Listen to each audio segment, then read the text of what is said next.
നമസ്കാരം. ലേഡീസ് അവറിന്റെ ഒരു പുതിയ എപ്പിസോഡിലേക്ക് എല്ലാ മാന്യ പ്രേക്ഷകർക്കും സ്വാഗതം. അപ്പോൾ വീണയെ സംബന്ധിച്ചിടത്തോളം ഏറ്റവും വലിയ ലക്ഷറി എന്താണ്? ലക്ഷറി അല്ലേ?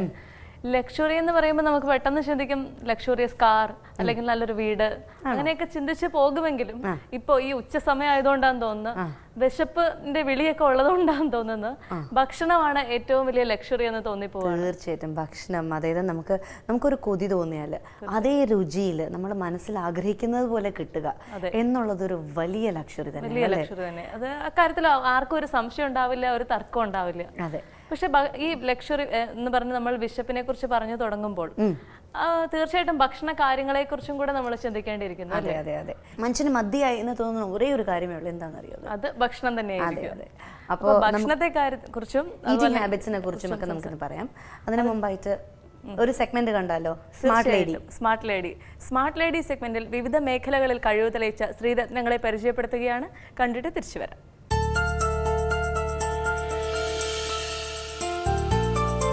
നമസ്കാരം. ഞാൻ doctor Leela Manjooran, Ernakulam saint Teresa's കോളേജിൽ നിന്ന് റിട്ടയർ ചെയ്ത ഒരു പൊളിറ്റിക്കൽ സയൻസ് പ്രൊഫസറാണ്. 34 വർഷത്തെ സേവനത്തിന് ശേഷം റിട്ടയർ ചെയ്യുമ്പോൾ സമയബന്ധിതവും നിയമബന്ധിതവുമായ ജോലികളോട് വിട പറയാൻ സമയമായി എന്ന് തോന്നി. എങ്കിലും ക്രിയാത്മകമായ എന്തെങ്കിലും പ്രവൃത്തിയിൽ ഏർപ്പെടണമെന്ന് മനസ്സ് മന്ത്രിച്ചു.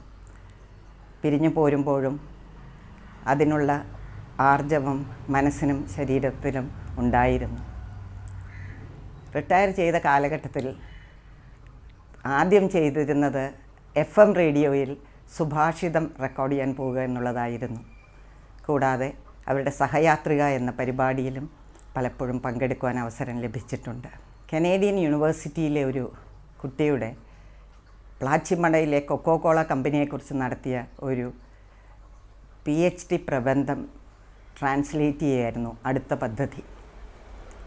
ഇതെല്ലാം കഴിഞ്ഞപ്പോൾ ഇനി എന്ത്, എങ്ങനെ എന്നൊരു ചോദ്യം മനസ്സിൽ ഉണർന്നു. കേരളം കാണാനെത്തുന്ന വിദേശ അതിഥികളെ സ്വീകരിച്ച് വിരുന്നൊരുക്കുക എന്നൊരാശയം. Playing hostess. That started the second innings of my life. An exciting second innings. ഒരു തരത്തിൽ പറഞ്ഞാൽ ഇന്ത്യയിലെ, പ്രത്യേകിച്ച് കേരളത്തിലെ എല്ലാ വീട്ടമ്മമാരും ആതിഥേയർ തന്നെയാണ്. പക്ഷേ ആതിഥേയ കല ഒരു കരിയറാക്കി മാറ്റാൻ സാധിച്ചു എന്നതാണ് എനിക്ക് കിട്ടിയ ഭാഗ്യം. അതിനൊട്ടേറെ ഘടകങ്ങൾ എന്നെ സഹായിക്കാനുണ്ടായിരുന്നു. ആതിഥേയത്വം ഒരു മതം പോലെ സ്വീകരിച്ചിരുന്ന ഒരു വീട്ടിലാണ് ഞാൻ ജനിച്ചതും വളർന്നതും. വിരുന്നുകാർ എന്നും ഒരു ഹരമായിരുന്നു ആ വീട്ടിൽ. സ്നേഹവും കരുതലും ബഹുമാനത്തോടും കൂടിയാണ് വിരുന്നുകാരെ അവിടെ സ്വീകരിച്ചിരുന്നത്. മുന്നറിയിപ്പൊന്നും കൂടാതെ വരുന്ന അതിഥികളെ ആ കാലത്തെ പരിമിതമായ സൗകര്യങ്ങൾ കൊണ്ട് എത്ര ഹാർദവമായാണ് സ്വാഗതം ചെയ്തിരുന്നത് എന്നുള്ളത് ഞങ്ങൾ കുട്ടികൾക്ക് വലിയൊരു പാഠമായിരുന്നു.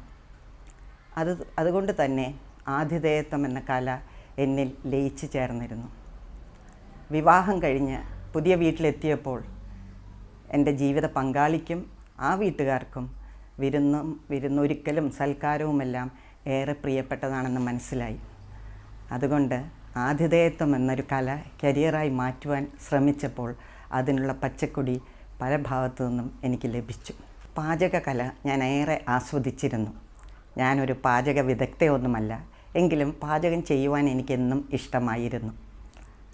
നമുക്കറിയാത്ത ആർക്കുമൊക്കെ വേണ്ടി പാചകം ചെയ്യുക, അത് അവർ ആസ്വദിച്ച് ഭക്ഷിക്കുക എന്നത് സന്തോഷം തരുന്ന കാര്യമാണ്.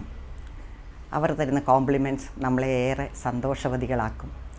ഈ കൊച്ചു കൊച്ചു സന്തോഷങ്ങൾ എൻ്റെ ആത്മവിശ്വാസത്തെ ഒരുപാട് വർദ്ധിപ്പിച്ചിട്ടുണ്ട്. വീടുകളിൽ ഹൗസ് വൈഫ്സ് are generally taken for granted. അവർക്കൊരു കോംപ്ലിമെൻറ്റ്സ് കിട്ടുന്നത് വളരെ വിരളമാണല്ലോ. പ്രായമേറുമ്പോൾ കുറഞ്ഞു വന്നേക്കാവുന്ന ആത്മവിശ്വാസത്തിന് ഒരു പ്രതിവിധിയാണിത്. വിദേശ അതിഥികളുടെ ആതിഥേയത്വം സ്വീകരിക്കുക വഴി ഒരു പുതിയ ലോകം എൻ്റെ മുമ്പിൽ തുറന്നു വന്നു. ഒരു പുതിയ സംസ്കാരത്തിൻ്റെ നല്ല വശങ്ങൾ ഞാൻ കണ്ടു തുടങ്ങി. പടിഞ്ഞാറൻ കുടുംബ ബന്ധങ്ങളെക്കുറിച്ചുള്ളൊരു പുതിയ വെളിച്ചം വീശുകയായിരുന്നു ഈ പദ്ധതികൾ പലതും. 60 കൊല്ലം നീണ്ട ദാമ്പത്യം ആഘോഷിക്കാനെത്തുന്നവർ, കുഞ്ഞുമക്കളുടെ ഫോട്ടോ പേഴ്സിൽ സൂക്ഷിച്ച് നെഞ്ചോട് ചേർക്കുന്ന ഗ്രാൻഡ് പേരൻസ്, അച്ഛനും അമ്മയും മക്കളും മരുമക്കളും കൊച്ചുമക്കളും കൂടെ ചേർന്ന ഗ്രൂപ്പ് ടൂറുകൾ ഇവയൊക്കെ പുതിയ അനുഭവങ്ങളായിരുന്നു. പുരുഷന്മാർ അവരുടെ സ്ത്രീകളോട് കാണിക്കുന്ന സ്നേഹവും ബഹുമാനവും ആരാധനയോടൊപ്പം എത്തുന്ന നോട്ടവുമെല്ലാം പുതുമകളായിരുന്നു. ഭക്ഷണത്തോടൊപ്പം പാചകം അഭ്യസിപ്പിക്കുകയും ചെയ്യാറുണ്ട് ഞാനിവിടെ. പാചകകല അഭ്യസിക്കാൻ സ്ത്രീകളെക്കാൾ കൂടുതൽ താല്പര്യം പുരുഷന്മാരാണ് കാണിക്കാറ്. അവരാണ് മിക്കവാറും പാചക പരീക്ഷണങ്ങൾ എൻ്റെ അടുക്കളയിൽ നടത്താറുള്ളത്. അവിടുത്തെ പുരുഷന്മാർക്ക് പാചകകലയിലുള്ള താല്പര്യവും അറിവും എന്നെ ഏറെ അത്ഭുതപ്പെടുത്തി. കടുക് മേടിക്കുവാൻ നിയോഗിക്കപ്പെട്ട ഒരു വീട്ടുകാരൻ കടയിൽ ചെന്ന് എത്ര വാങ്ങിക്കണമെന്ന് നിശ്ചയമില്ലാതെ കടുക് എന്തിനാണ് ഉപയോഗിക്കുന്നതെന്ന് അറിയില്ല എന്ന വ്യക്തം ഒരു വീട്ടുകാരൻ്റെ കഥ ഈയിടെ കേൾക്കുകയുണ്ടായി. Young boys, excuse, I am from the old school. വിവിധ കാര്യങ്ങൾ അറിയുവാനും പഠിക്കുവാനുള്ള അവരുടെ താല്പര്യവും കൗതുകമുണർത്തുന്നതാണ്. അവർ കേരളത്തിൽ വരുന്നത് കേരളത്തെക്കുറിച്ച് അറിയുവാനാണ്, പഠിക്കുവാനാണ്. മലയാളിയെ അറിയുവാൻ, കേരള സംസ്കാരത്തെ, കേരള ചരിത്രത്തെ, കേരളത്തിൻ്റെ സാമൂഹ്യ വ്യവസ്ഥിതിയെ ഇവയൊക്കെ അവർക്കറിയണം. കേരളത്തിൻ്റെ വീടുകളുടെ അകത്തളങ്ങൾ അവർക്ക് കാണണം, അവർക്കത് അനുഭവിച്ചറിയണം. പാചകകല പഠിക്കുകയും ഭക്ഷണം കഴിക്കുകയും ഒപ്പം ആശയവിനിമയം നടത്തുകയും കൂടെയാണ് അവരുടെ ലക്ഷ്യം. കേരളത്തിൻ്റെ ആചാരങ്ങളെക്കുറിച്ച് അവർക്കേറെ അറിയാം, എങ്കിലും കൂടുതൽ അറിയാൻ അവർ താല്പര്യം കാണിക്കുന്നു. ഈ ആശയവിനിമയ ചർച്ചകൾ സഫലമാക്കുവാൻ എൻ്റെ അധ്യാപിക ജീവിതം എന്നെ ഏറെ സഹായിച്ചിട്ടുണ്ട്. നമ്മുടെ ചിലവേറിയ സോഷ്യൽ കസ്റ്റംസ് നമ്മുടെ ജീവിത രീതികളെ, നമ്മുടെ യാത്രകളെ ഏറെ നിയന്ത്രിക്കുകയും ക്രമീകരിക്കുകയും ചെയ്തിരുന്നു എന്നുള്ളത് അവർക്ക് പുതിയ അറിവാണ്. യാത്രകൾ ഏറെ സുഗമമാകുകയും സാധാരണക്കാരന് പ്രാപ്യമാകുകയും ചെയ്തു എന്നത് ശരിയെങ്കിലും നമ്മുടെ സമ്പാദ്യ രീതിയും നാളേക്കും മക്കൾക്കും വേണ്ടിയുള്ള കരുതലും അവരിൽ കൗതുകമുണർത്തുന്നു. നമ്മുടെ വിവാഹ രീതികളാണ് അവരെ ഏറെ വിസ്മയിപ്പിക്കുക. ആലോചിച്ചുറപ്പിച്ച കല്യാണങ്ങളും ആയിരങ്ങൾ പങ്കെടുക്കുന്ന വിവാഹ സദ്യകളും അവർക്ക് എന്നും ഒരു അത്ഭുതമായി തുടരുന്നു. 50% പേർ പ്രേമവിവാഹങ്ങളിലേക്ക് വഴുതി വീണെങ്കിലും ആലോചിച്ചുറപ്പിച്ച 50% വിവാഹങ്ങൾ ഇന്നും നിലനിൽക്കുന്നു. ഈ ആലോചിച്ചുറപ്പിച്ച 50% വിവാഹങ്ങളാണ് കൂടുതൽ നീണ്ടു നിൽക്കുന്നത് എന്നത് അവരുടെ ലോജിക്കിന് മനസ്സിലാകാത്ത ഒന്നാണ്. ആയിരങ്ങൾ പങ്കെടുക്കുന്ന, അതാണല്ലോ ഇന്നത്തെ രീതി, കല്യാണ സദ്യകളിൽ എങ്ങനെ ഇത്രയും ആളുകളെ, എവിടെ നിന്ന് ഇത്ര ആളുകളെ നമ്മൾ സംഘടിപ്പിക്കുന്നു എന്നത് അവരെ കുഴയ്ക്കുന്നൊരു വസ്തുതയാണ് നമ്മെ ഏറെ ചിരിപ്പിക്കുന്നത്. റിട്ടയർ ചെയ്തവരും ജോലിയിൽ നിന്ന് നേരത്തെ വിരമിച്ചവരും ഏർപ്പെടുന്ന സാമൂഹ്യ പ്രവർത്തനങ്ങളും നമ്മളെ അത്ഭുതപ്പെടുത്തും. ഓൾഡ് ഏജ് ഒരു ബാധ്യതയായി മാറിയിരിക്കുന്ന കേരളത്തിലേക്ക് ലണ്ടനിൽ നിന്ന് ഒരു സ്നേഹക്കൂട് പറന്നിറങ്ങി. ആതിഥേയത്വം വഹിച്ചത് ഞാനും. 4 സ്ത്രീകളടങ്ങുന്ന ഒരു കുടുംബം. ഏകദേശം 65ഓളം വയസ്സ് തോന്നിക്കുന്ന ക്രച്ചസിൻ്റെ സഹായത്തോടെ നടക്കുന്ന ഒരമ്മ. നന്നേ ചെറുപ്പത്തിലെ പോളിയോ ബാധിച്ച ആ സ്ത്രീ 2 കൊല്ലം മുമ്പ് വീണ് പരിക്കേറ്റതിൻ്റെ ബാക്കിപത്രമാണ് ക്രച്ചസ്.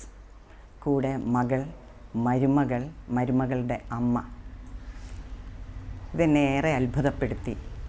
ഞങ്ങളുടെ അമ്മയെ ലോകം കാണിക്കണം എന്നതാണ് ഞങ്ങളുടെ സ്വപ്നം എന്നായിരുന്നു ആ മകളുടെ ഭാഷ്യം. കുറച്ച് നാൾ മുമ്പ് അവർ ഈ അമ്മയെ ബാങ്കോക്കിൽ കൊണ്ടുപോയി അത്രേ. അവരുമായി ഒരു ഇമെയിൽ ബന്ധം ഞാൻ പുലർത്തിയിരുന്നു. 6 മാസം മുമ്പ് അവർ മരിച്ചുവെന്ന് മകൾ എന്നെ അറിയിക്കുകയുണ്ടായി. നിങ്ങൾ ഒരു ഭാഗ്യപ്പെട്ട അമ്മയും അനുഗ്രഹീതയായ ഒരു മകളുമാണെന്ന് ഞാൻ അവർക്ക് തിരിച്ചെഴുതി. ഇങ്ങനെ ഒട്ടേറെ അനുഭവങ്ങൾ തരുന്ന ഒരു കരിയറിലൂടെയാണ് ഞാൻ ഇന്ന് സഞ്ചരിക്കുന്നത്. ഒരുപാട് അനുഭവങ്ങൾ നിറഞ്ഞതാണ് ഈ ആതിഥേയത്വം. നമ്മുടെ ആത്മവിശ്വാസത്തെ തൊട്ടുണർത്തുക മാത്രമല്ല, നമ്മളെ ഏറെ സന്തോഷവതികളാക്കുകയും ചെയ്യും ഈ ആതിഥേയത്വം.